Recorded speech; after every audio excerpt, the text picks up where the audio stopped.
একগুচ্ছ প্রশাসনিক আধিকারিক ও জনপ্রতিনিধিদের উপস্থিতিতে দাসপুরের এক প্রাথমিক বিদ্যালয়ে একই সাথে 5 মনীষীর আবরণ মূর্তি উন্মোচন হলো। এক প্রকার নজির সৃষ্টি করল প্রাথমিক বিদ্যালয়, এমনটাই মনে করছে ঘাটাল মহকুমার সর্বস্তরের মানুষজন। এমনই ঘটনা পশ্চিম মেদিনীপুর জেলার দাসপুর 1 নম্বর ব্লকের অন্তর্গত কর্মীজোর প্রাথমিক বিদ্যালয়ের। ওই বিদ্যালয়ের প্রধান শিক্ষক কৌশিক চক্রবর্তী জানান, এবছর 2025-এ ছিল বিদ্যালয়ের বার্ষিক ক্রীড়া সাংস্কৃতিক অনুষ্ঠান। সেই অনুষ্ঠানে আমরা শিক্ষক শিক্ষিকারা এবং পরিচালক মণ্ডলীর উদ্যোগ নিই বিদ্যালয়ের সম্মুখে মনীষীদের মূর্তি স্থাপনের জন্য। সেটিকে প্রাধান্য দিয়ে আজ একই সাথে বিদ্যাসাগর, রবীন্দ্রনাথ, বিবেকানন্দ, নেতাজি এবং কাজী নজরুল ইসলামের আবক্ষ মূর্তির উন্মোচন করা হলো।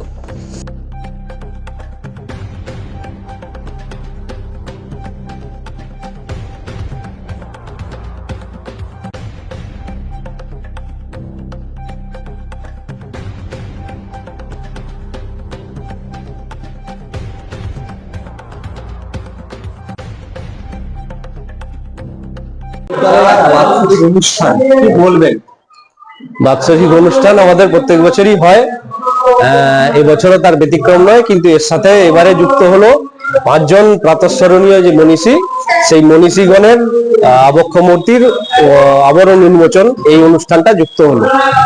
গত বছর থেকেই আমাদের পরিকল্পিত একটা উদ্যোগ ছিল। আমাদের গ্রামবাসীরা, আমাদের উপদেষ্টা মন্ডলীর সদস্যরা, আমাদের অভিভাবক অভিভাবিকারা, তারা আমাদের প্রাণ খুলে সাহায্য করেছেন।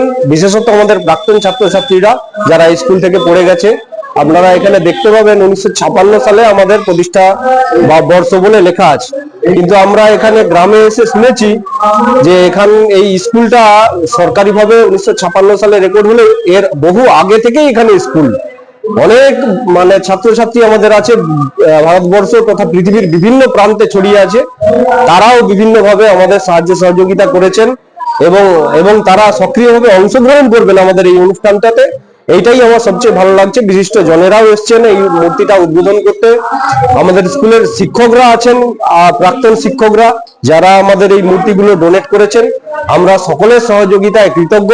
আজকে আপনাদের সকলের সহযোগিতায় আজকে আমাদের এই আবক্ষ মূর্তির আবরণ উন্মোচন হলো এবং আগামী 2 দিন ধরে আমাদের এই অনুষ্ঠানটা চলবে। তাতে সকলের সহযোগিতা আমরা কামনা করছি এবং আমরা মনে করছি যে অপসংস্কৃতি, কুসংস্কৃতি যখন সংস্কৃতির উপরে প্রভাব বিস্তার করতে চাইছে, তখন দাঁড়িয়ে আমাদের এই যে প্রাতঃস্মরণীয় মনীষীরা, তাদের জীবনচর্যা, তাদের যে জীবন শৈলী, সেইটা তাদের জীবনী, এইটা আমাদের ছাত্রছাত্রীদের পাথেয় হোক। তারা এইটাকে মাথায় রেখে আগামী দিনে চলুক, তাদের এইটা শিখবার বিষয়, এটা মাথায় রেখে চলুক। তাহলেই আমাদের এই যে চেষ্টা, সেটা সার্থক হবে।